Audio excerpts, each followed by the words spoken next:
Assalamualaikum warahmatullahi wabarakatuh, para pemirsa channel YouTube saya dimanapun Anda berada.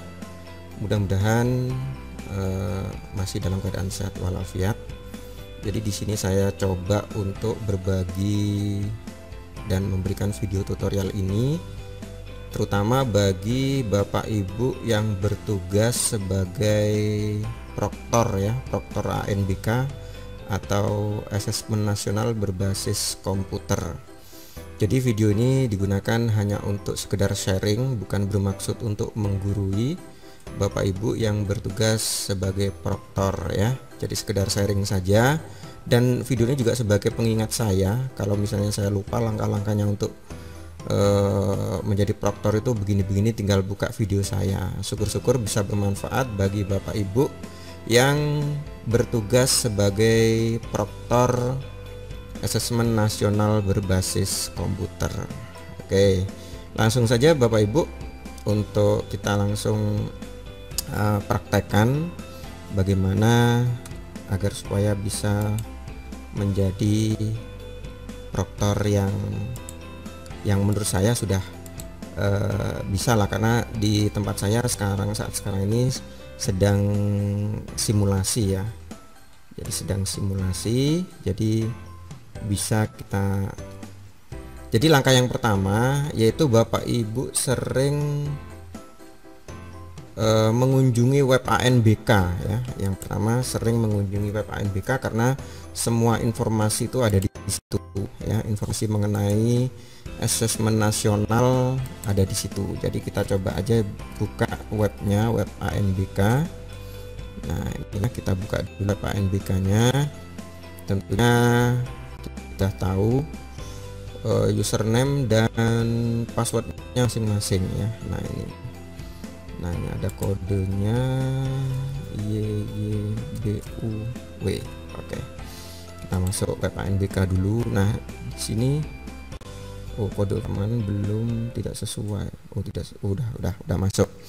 Oke Bapak Ibu, mohon maaf mungkin karena jaringan di sini kurang bagus ya. Jadi di sini ada beberapa informasi tentang ANBK, baik mengenai jadwal, terus kemudian tata caranya bagaimana. Ini sebenarnya sudah disampaikan di sini ya. Ini karena saat ini di tempat saya masih ada simulasi, nih ada langkah-langkahnya di sini. Jadi sebenarnya bisa Bapak Ibu ikuti di sini langkah-langkahnya. Tapi karena mungkin tidak ada video tutorialnya, makanya mungkin masih belum begitu jelas ya. Nah di sini juga ada jadwal kegiatannya. Ini untuk jadwal simulasinya. Kemudian ini jadwal gladinya. Nah ini ya. Saat ini di sini tanggal 21 Oktober 2021. Jadi masih ini pelaksanaan simulasi asesmen nasional gelombang kedua. Nah untuk gladi perlu Bapak Ibu ketahui pelaksanaannya. Kebetulan di SD saya itu tanggal 27 sampai tanggal 28 Oktober 2021 karena masuk gelombang 2. Nah di sini terus kemudian gelombang 3. Jadi saya ikut gelombang 2 dan gelombang 3 SD saya. Gelombang 3-nya ada di tanggal 1 sampai 2 November 2021. Nah ini perlu juga, ini ada catatannya di sini.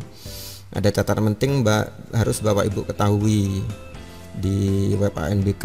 Pelaksanaan simulasi hanya untuk sekolah yang status pelaksananya mandiri atau mandiri ditumpangi. Berdasarkan data per 13 Oktober 2021, peserta didik tidak diwajibkan hadir dalam pelaksanaan simulasi ANBK. Artinya dalam simulasi sekarang itu boleh dikerjakan oleh Bapak Ibu gurunya atau mungkin, tapi enaknya karena meskipun bersifat simulasi, enaknya itu kita langsung terapkan sama peserta didik kita. Karena nanti ketika mereka mengikuti gladi, mengikuti AN yang sesungguhnya, mereka sudah terbiasa, terutama untuk mengoperasikan laptop yang dihadapinya itu ya. Nah itu ya menurut saya sih itu. Tapi ini kan tidak diwajibkan hadir di simulasi. Artinya jangan sampai peserta didik Bapak Ibu kalau tidak hadir dikasih sanksi, karena ini tidak ada kewajiban.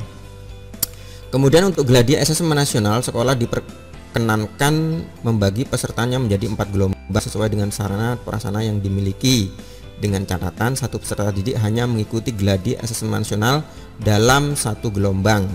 setiap peserta mengerjakan 2 hari asesmen. Nah, ini yang perlu Bapak Ibu ketahui. Kenapa di sini ada hari pertama dan hari kedua? Ternyata hari pertama dia hanya mengerjakan literasi dan survei karakter untuk hari pertama. Kemudian hari kedua numerasi, dia mengerjakan numerasi dan survei lingkungan belajar. Nih, jadi meskipun di hari pertama dia sudah mengerjakan literasi dan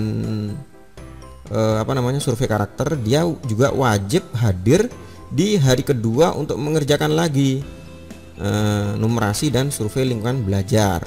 Contoh nih ya, kebetulan saya di gelombang 2 pelaksanaannya, meskipun ada 2 sesi di situ ya, sesi pagi dan sesi siang. Siangnya pukul 1 siang sampai jam 4. Nah, ini ada 2 hari di sini, tanggal 27 dan tanggal 28. Artinya di sini peserta didik masih punya kewajiban untuk hari pertama tanggal 27 ya, yang ikut gelombang 2 ini tanggal 27 dia mengerjakan literasi dan survei karakter. Kemudian di tanggal 28 hari kedua dia juga berkewajiban untuk mengerjakan numerasi dan survei lingkungan belajar. Nah, itu ya Bapak Ibu proktor yang saya hormati.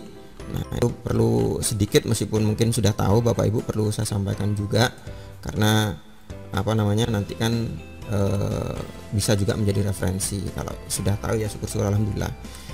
Baik Bapak Ibu, langsung saja kita praktekkan bagaimana cara menjadi proktor di ajang asesmen nasional berbasis komputer. Yang pertama tentunya Bapak Ibu yang paling utama yaitu sudah punya aplikasi Proktor Browser ya. Untuk aplikasi Proktor Browser juga bisa Bapak Ibu download ya. Bapak Ibu download di web ANBK di sebelah sini. Nah, ini ya. Ini ada download Proktor dan klien browsernya ada di sini semua. Ini yang terbaru ya. Jadi yang terbaru bisa Bapak Ibu download di sini. Kalau Proktor berarti untuk komputer Proktornya, kalau klien browsernya berarti untuk pesertanya ya. Oke, terus kemudian untuk bit-bitnya silakan Bapak Ibu periksa pakai 64 bit atau 32 bit untuk laptop yang digunakan untuk asesmen nasionalnya. Baik, langsung saja saya di sini sudah mendownload aplikasi Proktor Browser. Nah, ini kebetulan 64 bit yang saya ada komputernya ini ya. Jadi langsung saja kita execute, masuk ke Proktor browsernya. Nah, ini, karena ini masih dalam keadaan RAR, ini saya coba dalam keadaan RAR karena kita tidak perlu mematikan antivirus ya. Tapi kalau kita ekstrak nanti mungkin bisa jadi aplikasi terganggu karena aplikasi ini dianggap virus oleh Windows ya. Jadi makanya langsung saya langsung saya eksekusi dalam bentuk RAR. Nah, ini Bapak Ibu, mudah-mudahan sukses, mudah-mudahan bisa ini ya. Nah, baik Bapak Ibu proktor yang saya hormati, jadi ini saya skip aja ya, saya skip aja untuk login menggunakan username dan passwordnya, dan saya rasa Bapak Ibu proktor sudah tahu caranya untuk login, karena untuk ID proktor dan password proktornya itu bisa kita lihat di web ANBK masing-masing ya Bapak Ibu. Jadi saya skip aja karena ketika saya demokan kemarin, saya demokan untuk masuk ke Proktor Browser ini, ternyata kamera saya dinonaktifkan sama aplikasi Proktor Browser aja. Nah, jadi ini langsung saja masuk ke dashboard. Jadi tampilan ketika kita pertama kali masuk ke aplikasi Proktor Browser, maka ada tampilan seperti ini Bapak Ibu. Nah, di sini ada dashboard, ada nama proktor. Untuk nama proktor kan tergantung dari pelaksana ujian masing-masing sekolah. Nah, ya. Jadi yang paling penting apa yang pertama kali Bapak Ibu proktor lakukan ketika kita akan memulai ujian ya. Ketika memulai ujian, yang paling pertama sekali kita klik adalah di menu kelompok tes ya. Kita masuk di menu kelompok tes. Nah, tunggu sebentar. Kita masuk ke menu kelompok tes. Nah, di sini ketika pertama kali belum melaksanakan ujian, ini statusnya masih kosong di sini. Tidak ada. Ini karena di tempat saya kemarin sudah melakukan simulasi, makanya di sini ada nama pesertanya. Jadi ini masih kosong. Terus kemudian kalau ini masih kosong, apa yang harus Bapak Ibu lakukan? Yaitu kita klik assign all yang ada di sini ya. Kita klik assign all. Nah, maka nanti ini assign all artinya, tombol assign all ini artinya Bapak Ibu sudah memasukkan nama-nama peserta yang siap untuk ikut ujian hari ini. Nah, ini ya. Nah, kalau misalnya assign all berarti Bapak Ibu memasukkan nama-nama yang sudah siap untuk ikut ujian hari ini. Berarti semuanya sudah siap mengikuti ujian. Terus kemudian untuk memastikan bahwa nama-nama itu sudah ready untuk mengikuti ujian, maka kita klik daftar peserta. Nah, ini ya. Daftar peserta, kalau di sini nama peserta 1, peserta 2 sampai peserta 30, karena di sini ada 30 peserta yang akan ikut mengikuti ujian ANBK ini. Nah, ini ya. Berarti sudah ready untuk mengikuti ujian. Terus langkah selanjutnya Bapak Ibu, langkah selanjutnya setelah kita sudah menyiapkan peserta, berarti sudah ready, maka kita masuk ke menu status tes. Nah, ini kita masuk ke menu status tes. Nah, di sini ini paling penting ini Bapak Ibu. Nah, kita tentukan dulu yang pertama kelompok tesnya. Kelompok tesnya kita klik ini ya, yang ada tanda V ini. Kita klik, kita pilih kelompok 1. Misalnya kan ada kelompoknya. Kelompok 1, kelompok 2, kelompok 3, mungkin ada nanti kelompok 1, kelompok 2, kelompok 3, nanti tergantung Bapak Ibu kelompoknya. Untuk pengaturan sesinya kan ada itu ya di web ANBK. Jadi ini bergantung kepada itu kelompok yang mana yang mau ujian. Misalnya di sini hanya pilihannya kelompok 1, kita klik kelompok 1. Terus kemudian jangan lupa klik simpan. Nah, ini jangan lupa klik simpan yang ada di sini. Kita klik dulu, klik simpan. Terus kemudian setelah klik simpan, baru kita tekan tombol refresh agar supaya muncul nomor token.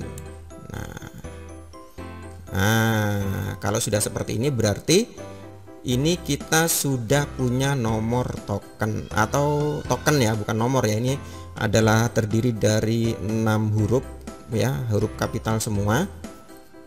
Nah, token ini nanti akan dibagikan kepada peserta ANBK.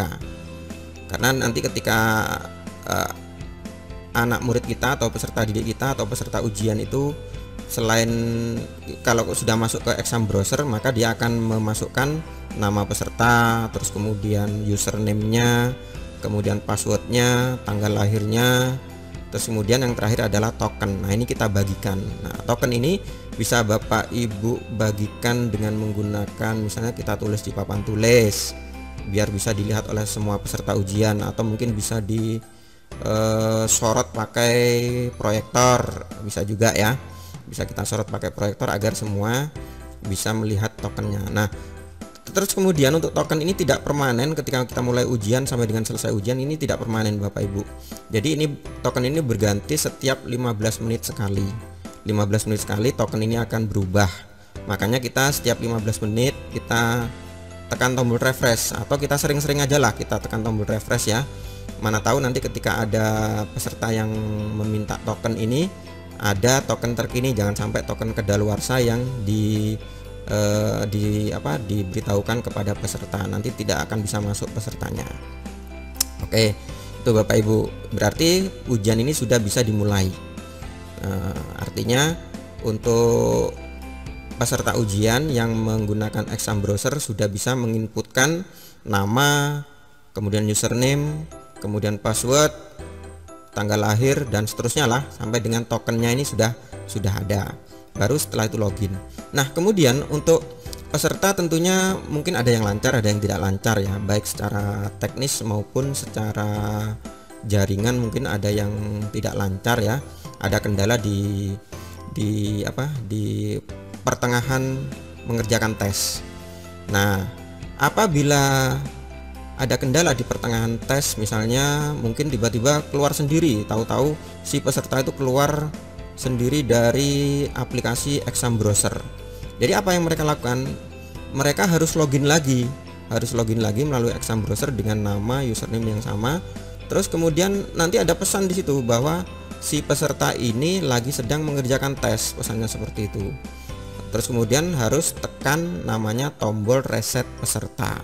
Nah ini penting nih Bapak Ibu, penting karena itu kalau misalnya tidak tekan tombol reset peserta, maka anak itu atau peserta itu tidak bisa mengikuti atau tidak bisa melanjutkan ujiannya ya.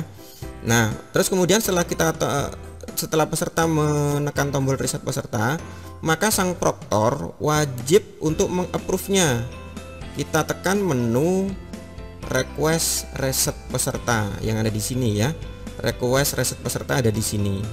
Nah, ketika sudah sang peserta tadi menekan tombol reset peserta, maka di sini ada username yang digunakan oleh peserta tersebut.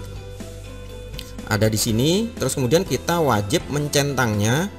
Terus kemudian kita tekan tombol reset peserta ini.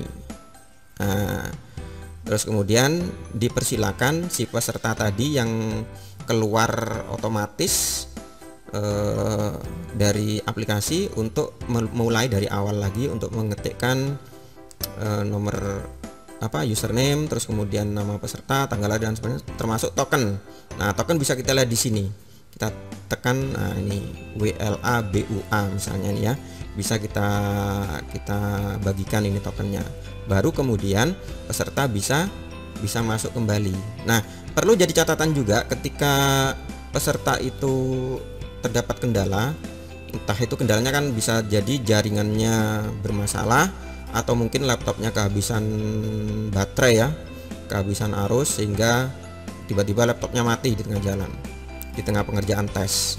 Nah itu otomatis kan si peserta tadi harus login dari awal lagi ya, atau mungkin jaringan tiba-tiba hilang ketika masuk ke soal berikutnya, tiba-tiba jaringan hilang atau 404, atau mungkin traffic jaringannya itu terlalu sibuk sehingga memungkinkan si peserta tadi terlempar atau dikeluarkan dari aplikasi exam browsernya.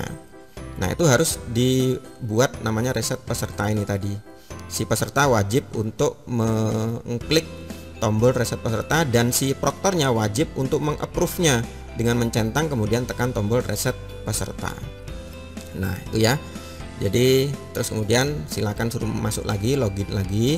Nah terus kemudian misalnya dalam satu hari ini ada dua kelompok tes ya, dua macam tes, dua jenis tes. Misalnya dalam satu hari itu mengerjakan literasi dan survei karakter misalnya. Nah si anak tadi itu terkendalanya misalnya ketika dia mengisi di survei karakter. Nah dia ada permasalahan di situ, terus kemudian dia terkendala, tiba-tiba keluar dari aplikasi exam browser. Makanya ketika login dia tidak mengulang dari literasinya, karena literasinya sudah terkirim lah istilahnya, sudah terkirim ke server pusat. Jadi anak itu juga harus mengulanginya hanya di bagian survei karakter saja. Tetapi bagi peserta ujian yang terkendala di literasinya, misalnya kita ada di situ 20 soal sampai 15 soal terkendala, ada gangguan jaringan atau mungkin laptopnya mati, maka dia wajib mengulang dari awal soal yang yang literasi tadi itu Bapak Ibu ya. Itu yang jadi catatan. Oke, kalau sudah sampai di sini berarti tidak ada kendala. Terus kemudian ini yang penting juga, ketika anak itu atau peserta ujian itu sedang mengerjakan tes, di sini ada status tes. Kita bisa melihat status peserta ya. Status pesertanya bagaimana. Nah, ini kebetulan tempat saya sudah banyak yang selesai nih ya. Kemarin kita simulasi. Jadi statusnya tes selesai. Tetapi ketika anak itu sedang mengerjakan tes, maka di sini ada status sedang mengerjakan tes misalnya, di sini beda ya. Terus kemudian Bapak Ibu kan ada juga namanya siswa atau peserta itu kadang-kadang kan karena dia sudah merasa dia sudah mengerjakan literasi misalnya ya. Terus kemudian kan ada jeda itu di antara literasi dan survei karakter, itu ada jeda. Jadi kadang-kadang anak itu merasa dia sudah selesai, berarti terus kemudian dia bermaksud selesai, terus kemudian keluar dari ruangan, dianggap tesnya sudah selesai, padahal masih ada satu jenis ujian lagi yang harus dia kerjakan, yaitu survei karakter. Makanya Bapak Ibu Proktor pastikan anak sebelum meninggalkan ruangan dipastikan statusnya ini dalam keadaan tes selesai. Jadi anak itu suruh laporan ke proktor pun boleh, atau mungkin kita sudah tahu namanya ya, ketika dia mau mengeluarkan ruangan kita larang karena masih ada satu jenis ujian yang belum dikerjakan sama dia. Artinya Bapak Ibu lihat di status peserta ini, pastikan bahwa yang tes hari ini semua statusnya tes selesai. Nah, kalau sudah tes selesai seperti ini Bapak Ibu, berarti Bapak Ibu selaku proktor sudah menyelesaikan, artinya sudah membawa peserta ujian tadi, dan sudah peserta ujian dipastikan sudah menyelesaikan ujiannya, baik literasi, survei karakter, atau kalau mungkin hari kedua yaitu numerasi dan survei lingkungan belajar kan. Jadi sebelum ini tes selesai statusnya, maka peserta ujian dilarang untuk keluar, harus melanjutkan ujiannya sampai statusnya tes selesai. Itu Bapak Ibu ya, yang sangat penting dilakukan. Baik Bapak Ibu, mungkin itu saja yang bisa saya sharing kepada Bapak Ibu. Kalau sudah tes selesai berarti kan tugas proktor juga selesai ya. Nah itu Bapak Ibu, mungkin itu saja ya yang bisa saya sharing atau berbagi tentang bagaimana cara langkah-langkah atau step-step atau tahapan-tahapan menjadi proktor. Misalnya ada kendala, misalnya untuk nengok peserta dan sebagainya. Nah itu ya. Nah seperti ini tadi yang saya sampaikan dari awal sampai akhir. Itu saja yang bisa saya sampaikan, kurang lebihnya saya mohon maaf, tidak bermaksud menggurui. Mudah-mudahan video ini bermanfaat bagi Bapak Ibu proktor yang akan melaksanakan gladi dan juga akan melaksanakan ujian utama ANBK. Terima kasih banyak. Kurang lebihnya saya mohon maaf. Wabillahi taufiq wal hidayah. Assalamualaikum warahmatullahi wabarakatuh.